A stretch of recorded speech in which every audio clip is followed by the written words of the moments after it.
Est-ce que les conseils des parties civiles ont quelque chose de nouveau à dire au tribunal?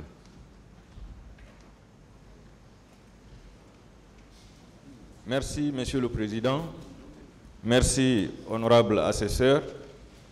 Nous allons répondre en quelques mots, sans rentrer dans des débats académiques, dans des débats d'école, sans se référer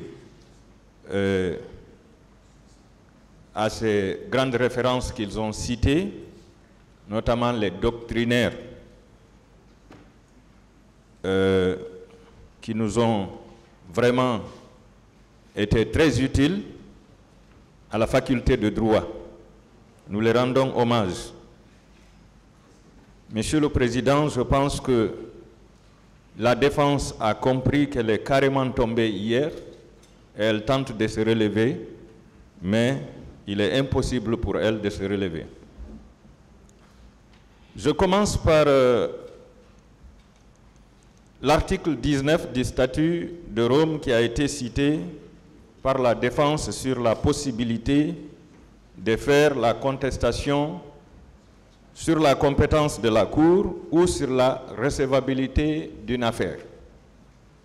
Monsieur le Président, je rappelle que nous ne sommes pas devant la Cour pénale internationale pour décliner son incompétence ou pour soulever l'irrecevabilité d'une affaire. Nous sommes devant une juridiction nationale. Parlant de l'ordonnance de renvoi, Monsieur le Président, on vous a dit ici que ce n'est pas une seule ordonnance, mais qu'il s'agirait de 3 ordonnances. Une ordonnance de requalification, une ordonnance de non-lieu partiel et une ordonnance de renvoi devant le tribunal criminel. Je ne suis pas d'accord, Monsieur le Président. J'estime qu'il s'agit d'une seule ordonnance qui a statué sur 3 volets. Le volet de requalification, le volet de non-lieu partiel et le volet de renvoi devant le tribunal criminel que vous présidez ici, Monsieur le Président. La défense est allée jusqu'au niveau du Code de procédure civile en parlant d'identité de cause et de partie.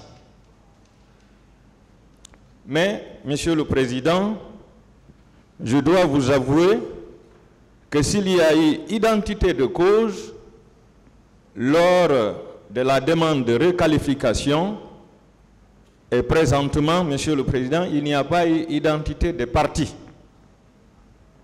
Je renvoie tout le monde à la lecture de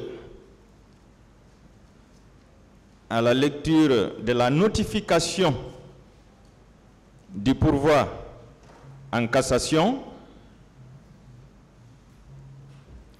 la notification d'une déclaration de pourvoi en cassation faite par Maître Mamadou Aliou Baldé, huissier de justice, près les juridictions de Conakry, à la requête de Mamadou Boboba, Maïmouna Diallo et Hadja Penda Diallo, tous ayant pour conseil Maître Bassirou Bari, paix à son âme, Hamidou Bari, Alpha Amadou DSBA, Diop Mamadou Souare, Moumini Diallo, et ainsi de suite. Monsieur le Président, il n'y avait que 3 parties civiles. Et lorsque vous venez au niveau du mémoire ampliatif de la requête en cassation, dont mon excellent confrère a fait référence tout de suite, vous verrez que dans ce mémoire, les requérants sont également Mamadou Boboba, Maïmouna Diallo et Hadja Penda Diallo. 3 parties civiles. Monsieur le Président, comment on peut donner la paternité de cette demande de requalification des faits à l'ensemble des parties civiles qui sont devant vous ici, Monsieur le Président? Je rappelle qu'il y a plus de 900 parties civiles, Monsieur le Président, dans ce procès. Plus de 900 parties civiles. Donc on cesse de dire que cette partie civile avait sollicité la requalification des faits et que ce dossier est allé jusqu'en cassation et la Cour suprême a rejeté. Donc il n'y a pas identité de parti ici, Monsieur le Président. Mieux, Monsieur le Président, rien n'interdit à une partie qui a formulé des demandes devant le cabinet d'instruction de réitérer les mêmes demandes devant la juridiction de jugement, Monsieur le Président. Nous sommes des professionnels. C'est le cas d'une demande de non-lieu devant le tribunal, devant la juridiction d'instruction. Là-bas, on peut demander le non-lieu. C'est le cas d'une demande de mise en liberté. Combien de fois nous demandons la mise en liberté devant le juge d'instruction et nous réitérons la même demande devant la juridiction de jugement? Combien de fois, Monsieur le Président, depuis que ce procès a été ouvert le 28 septembre 2022, combien de fois nos confrères de la défense ont formulé des demandes de mise en liberté qu'ils avaient déjà formulées devant le pool des juges d'instruction? On peut demander une expertise devant le cabinet d'instruction et réitérer la même demande devant la juridiction des jugements. Comme on peut demander la requalification devant les juges d'instruction et réitérer la même demande devant la juridiction des jugements, Monsieur le Président. Rien ne l'interdit, Monsieur le Président. Sur la question de l'application du statut de Rome, Monsieur le Président, ça a été largement débattu hier. Je vous renvoie aux dispositions de l'article 126 du dit statut et l'article 6 de notre code pénal qui règle cette question, Monsieur le Président. Sans en débattre encore, il suffit tout simplement de se référer à ces deux articles pour se rendre compte que cette question est largement réglée. La défense soutient, Monsieur le Président, qu'il n'appartient pas à votre tribunal à l'instant T de se prononcer sur la requalification. Monsieur le Président, une demande vous a été soumise. Vous avez donné la parole à toutes les parties pour en débattre. Chaque partie a présenté ses arguments. Et on vous dit que vous n'avez pas le droit de vous prononcer sur ça maintenant là, Monsieur le Président. Mais je tombe de nu. La demande de requalification peut être faite à l'entame des débats, en cours de débat ou à la phase de plaidoirie et réquisition. Bon, ce n'est pas nouveau hein, ce que vous êtes en train de dire comme ça. Monsieur le Président, ça a été dit à plusieurs reprises de l'autre côté. Il n'y a pas de problème. Monsieur le Président, sur la définition du crime contre l'humanité, je pense que le ministère public et la partie civile sont largement revenus sur ça pour vous permettre de requalifier ces faits dont vous êtes saisis en crime contre l'humanité. Je vous remercie, Monsieur le Président.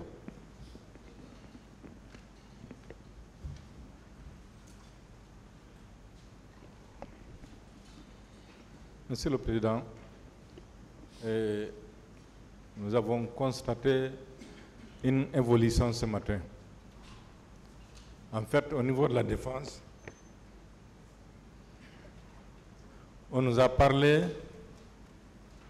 de requalification, de non-lieu partiel et de renvoi. Mais ce que nous observons, et c'est ce qui est évident, c'est que vous n'êtes saisi que du renvoi.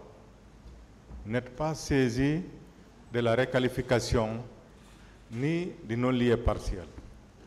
Et en tant que juge pénal, si je peux le dire même, juge criminel, vous n'avez pas des yeux pour voir ce qui se passe ailleurs, ni des oreilles pour entendre ce qui se dit ailleurs.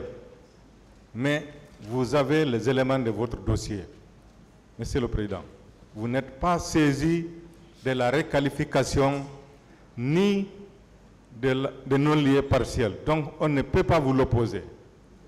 Ensuite, Monsieur le Président, nous avons entendu depuis le matin, à chaque fois qu'un confrère de la défense intervient, il termine par des prières. Ils ont le sentiment, ceci, qu'ils vous prient. Mais, Monsieur le Président, nous ne sommes pas dans une maison de culte où on prêche la pitié. Bon, ça n'a pas de sens. Nous sommes dans un tribunal. On doit vous convaincre, on ne doit pas prêcher la pitié. Je vous remercie.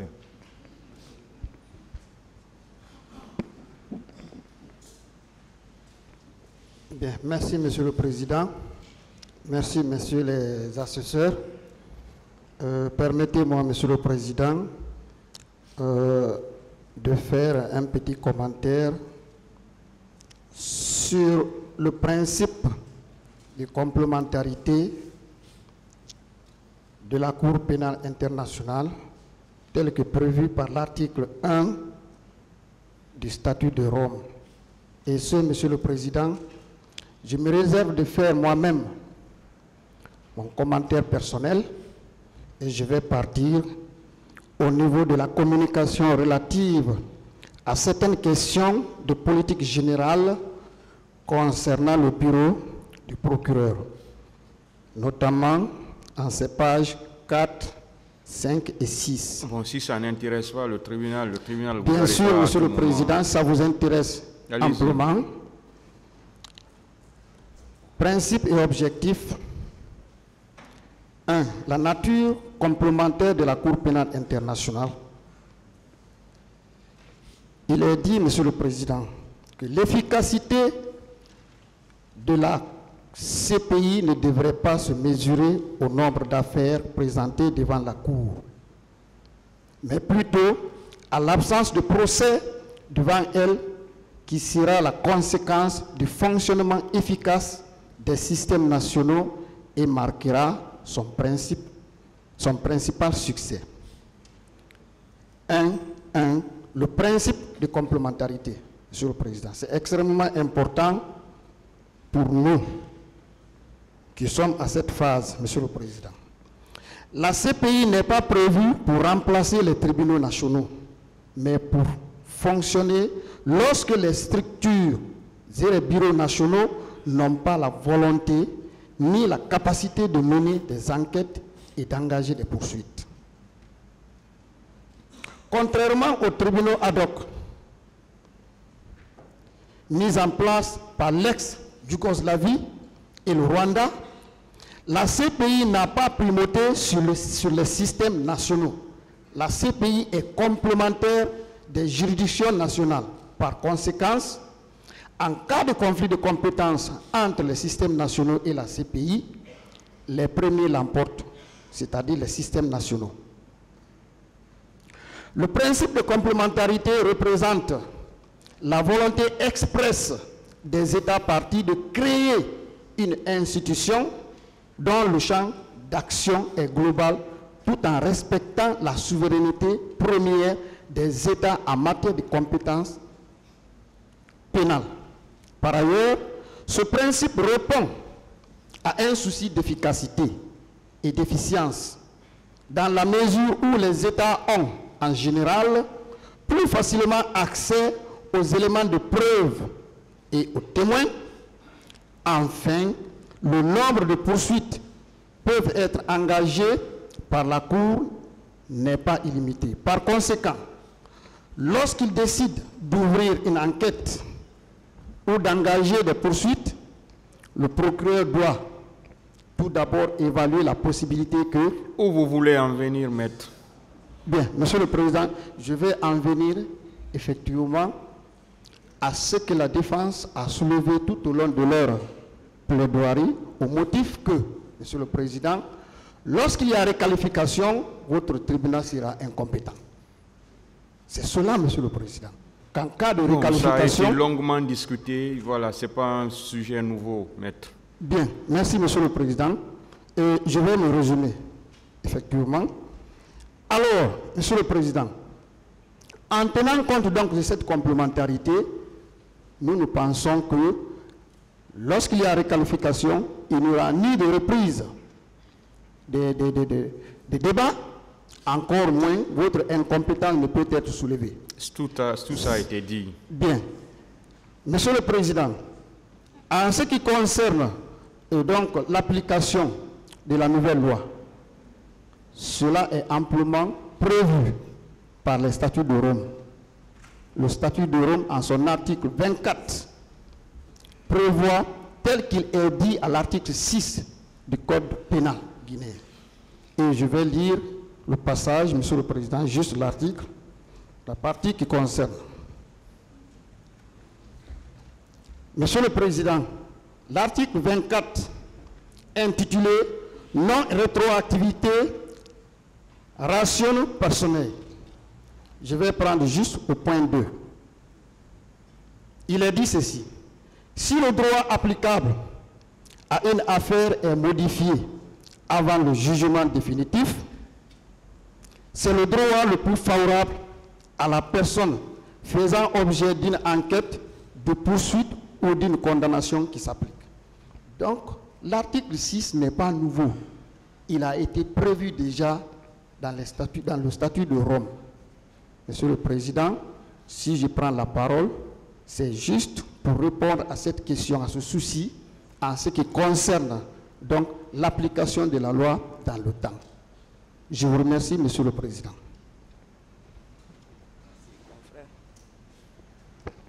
Je vous remercie, Monsieur le Président, Messieurs les assesseurs.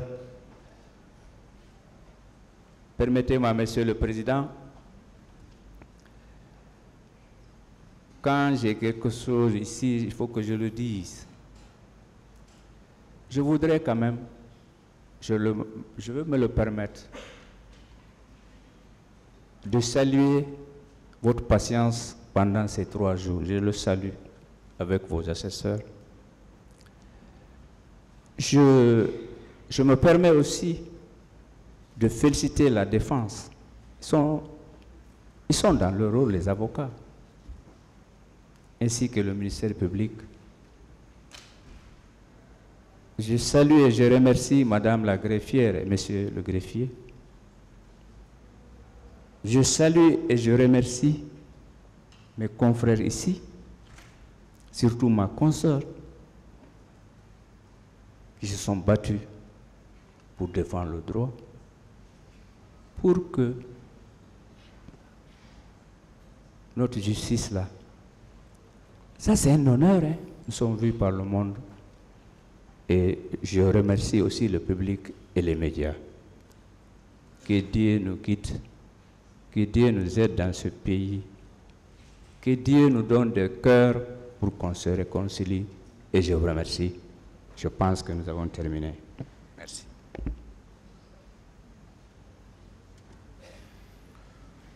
La défense a quelque chose à dire de nouveau?